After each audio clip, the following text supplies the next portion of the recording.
Hi friends, அனைவருக்கும் வணக்கம். நான் பிரகாஷ் பேசுகிறேன். இந்த வீடியோவில் நான் எதை பற்றி சொல்ல போகிறேன்னா, நம்ம சேனல் சப்ஸ்கிரைபர் ஒருத்தர் கோகோ பீட்டு எக்ஸ்போர்ட்ஸ் பற்றி ஒரு வீடியோ போடுங்க அப்படின்னு அந்த டவுட் செக்ஷனில் கமெண்ட் செக்ஷனில் கேட்டிருந்தார்.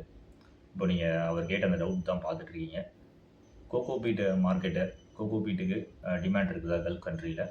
அதே மாதிரி கோகோ பீட்டை பிஸ்னஸ் பண்ணுறதுக்கு, ஏற்றுமதி பிஸ்னஸ் பண்ணுறதுக்கு எவ்வளோ இன்வெஸ்ட்மெண்ட் ஆகும்? இந்த மாதிரி கேள்விகள் கேட்டிருக்காரு. அவருடைய அந்த சந்தேகத்துக்கு இப்போ நான் தெளிவான ஒரு விளக்கம் கொடுக்குறேன் இந்த வீடியோவில்.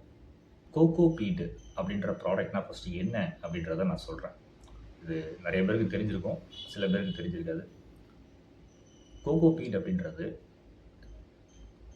தென்னை நார்க்கழிவு, தென்னை நார்க்கழிவுலேருந்து, அதாவது கோகோனட் ஹஸ்கில் இருந்து தயாரிக்கப்படுற ஒரு ப்ராடக்ட் தான் கோகோ பீட் அப்படின்றது. இந்த ப்ராடக்டோடைய யூஸ் என்னென்னா, விவசாயத்தில் யூஸ் பண்ணுறாங்க. அதுக்கப்புறம் அந்த மெயினாக விவசாயத்தில் எதுக்காண்டி யூஸ் பண்ணுறாங்கன்னா, மண் வளத்தை அதிகரிக்கிறதுக்கும், அதே மாதிரி இந்த கோகோ பீட்டுக்கு ஒரு ஸ்பெஷல் ஒரு கேரக்டரிஸ்டிக்ஸ் உண்டு. அது என்னென்னா, அது என்ன பண்ணணும்னா, அந்த வாட்டரை வந்து நல்லா சக் பண்ணி வச்சுக்கிடும். வாட்டரை வந்து உறிஞ்சு கொள்ளக்கூடிய தன்மை அதுக்கு இருக்குது.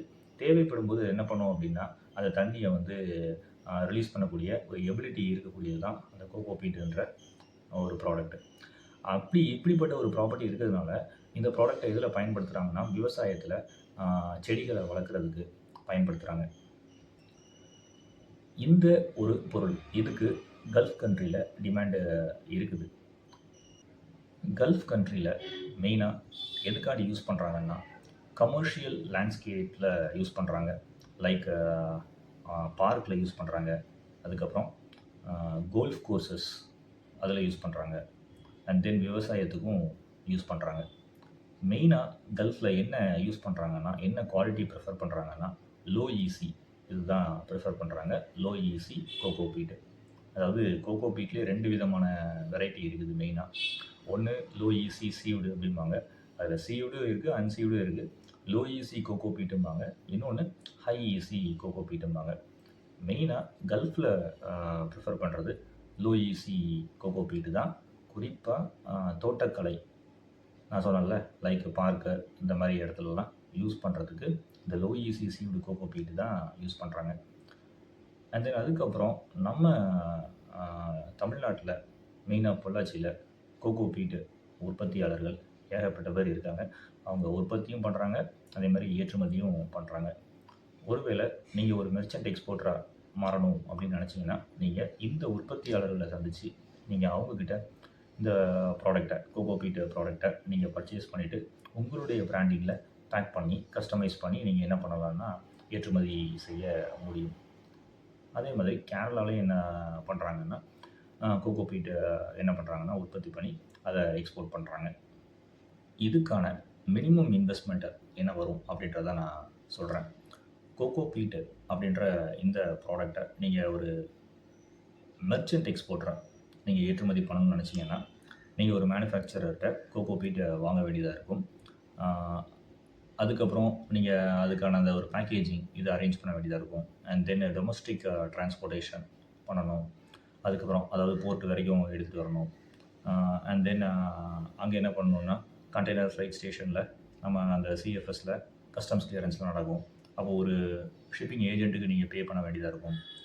அதுக்கப்புறம் தென் அந்த ஃப்ளைட் காஸ்ட்டு இதெல்லாம் போயிட்டு டோட்டலாக என்ன வரும் அப்படின்னு பார்க்கும்போது, ஒரு சின்ன சின்ன ஷிப்மெண்ட்ஸ் நீங்கள் பண்ணுறீங்கன்னா ரஃபாக ஒரு 2 லேக்லேருந்து 5 லேக்ஸ் வரைக்கும் ஆகும் இந்த ப்ராடக்ட்டு.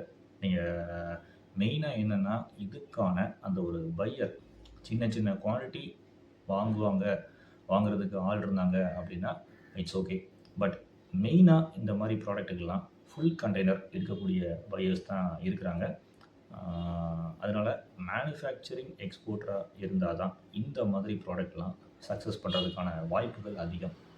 நான் அதுக்காக மெர்ச்சன்ட் எக்ஸ்போர்ட்டராக இருந்தால் ஜெயிக்க முடியாதுன்னு சொல்லலை. பட் பையர்ஸ் யாரை ப்ரெஃபர் பண்ணுவாங்கன்னா, மேனுஃபேக்சரர் தான் ப்ரெஃபர் பண்ணுவாங்க. அவங்க உங்கள்கிட்ட கேட்கக்கூடிய கேள்வி, நீங்கள் மெர்ச்சன்ட் எக்ஸ்போர்ட்டரா இல்லை மேனுஃபேக்சரர்னு கேட்பாங்க. நீங்கள் மெர்ச்சன்ட்னு சொல்லுவீங்க. பட் இங்கே மேனுஃபேக்சரர் எடுத்துக்கிட்டிங்கன்னா ஏகப்பட்ட மேனுஃபேக்சரர் இருக்கிறாங்க. மெயினாக அந்த பொள்ளாச்சி ரீஜியனில் there are so many number of manufacturers. So அவங்களுடைய பார்வை, பையர்ஸுடைய பார்வை யாரை நோக்கி போகும் அப்படின்னா நல்ல மேனுஃபேக்சரர்ஸை நோக்கி தான் போகும். அதனால தான் நான் சொல்கிறேன், இப்போ மெர்ச்சன்ட் எக்ஸ்போர்ட்டராக நீங்கள் பண்ண முடியும் எப்போன்னா உங்களுக்கு ஒரு ரிலேட்டிவோ இல்லை உங்களுக்கு ஒரு ஃப்ரெண்டோ இல்லைன்னா யாரோ ஒரு ஏஜென்ட்டு அங்கே இருந்து உங்களுக்கு பையர்ஸ் ஃபைண்ட் அவுட் பண்ணி தராங்க.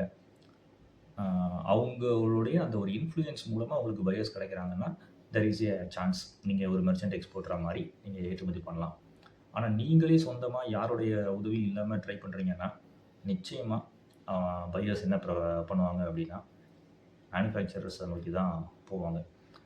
அப்போது நீங்கள் ஒரு மெர்ச்சன்ட் எக்ஸ்போர்ட்டராக இருக்கிறீங்க அப்படின்னா சின்ன சின்ன ஷிப்மெண்ட் பண்ணணும், அதுக்கான ஒரு பையர்ஸ் வச்சுருக்கிறீங்க அப்படின்னா தென் 2 lakhsலேருந்து 5 lakhs வரைக்கும் இட்ஸ் ஓகே. பட் நீங்கள் ஒரு மேனுஃபேக்சரிங் எக்ஸ்போர்ட்டராக மாறணும்னா மினிமம் 20 lakhsலேருந்து 50 lakhs வரைக்குமாவது இந்த ஒரு பிஸ்னஸை பண்ணுறதுக்கு தேவைப்படும், பணம் தேவைப்படும்.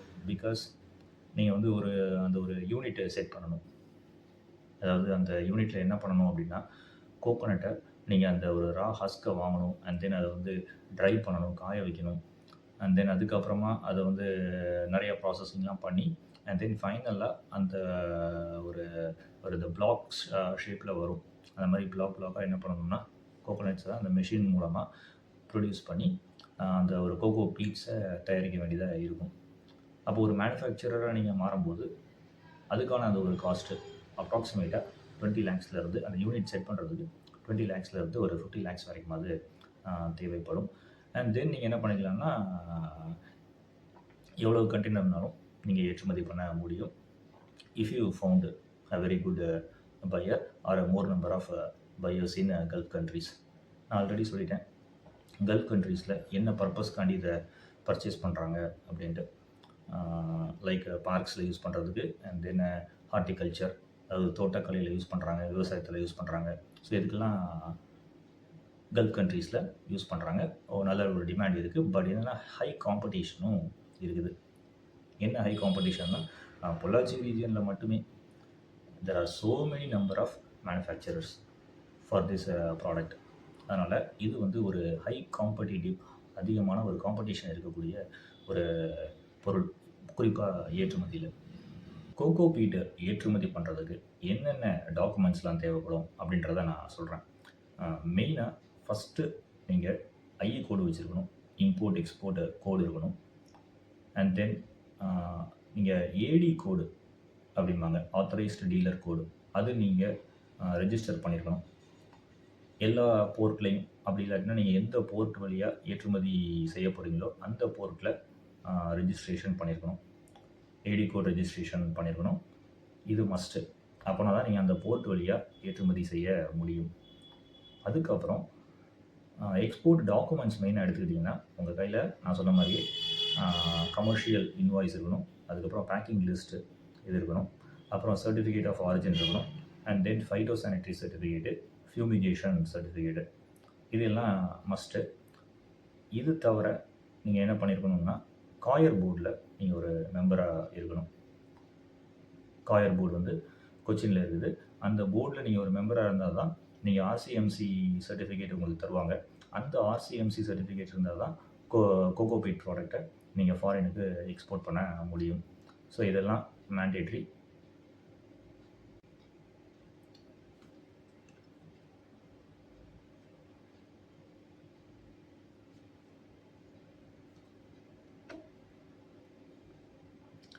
இந்த ஒரு ப்ராடக்டை நானே என்னுடைய ஃபஸ்ட்டு ஷிப்மெண்ட்டை முதல் ஏற்றுமதி நான் 2017 பண்ணும்போது 2 கண்டெய்னர் ஃபுல் கண்டெய்னர் அனுப்பியிருக்கேன்.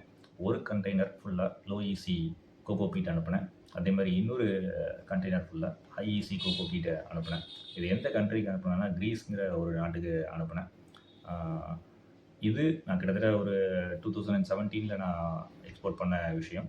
அதுக்கப்புறம் நான் அதை எனக்கு ஆர்டர்ஸ் வந்து அவங்க என்ன பண்ணாங்க அப்படின்னா ரொம்ப பல்காக கேட்டாங்க. அதாவது ஒரு 5 கண்டெய்னர்ஸ் கண்டினியூஸாக, அதாவது 5 கண்டெய்னர்ஸ் ஒரே ஷிப்மெண்ட்டில் பண்ணுங்கள் அப்படின்னு ஒரு தடவை சொன்னாங்க. பட் எனக்கு அதுக்கான ஒரு இன்வெஸ்ட்மெண்ட் என்கிட்ட இல்லை. நான் வந்து இது வந்து எப்படி நான் பேசியிருந்தேன் அப்படின்னா, பார்ட் பேமெண்ட்டு அவங்க எனக்கு அட்வான்ஸா குடுத்தாங்க. அண்ட் தென் பேலன்ஸ் வந்து அகெயின்ஸ்ட் அந்த ஸ்கேன்டு டாக்குமெண்ட்ஸ் நான் பண்ணதுக்கப்புறமா எனக்கு கிடச்சிது.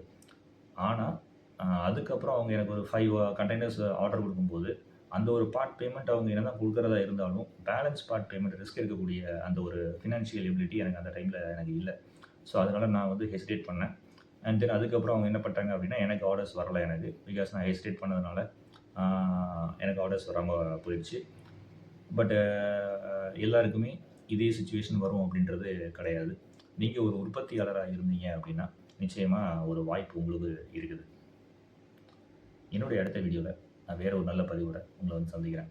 அதுவரைக்கும் உங்களிடமிருந்து விடைபெறுவது பிரகாஷ். நன்றி. வணக்கம்.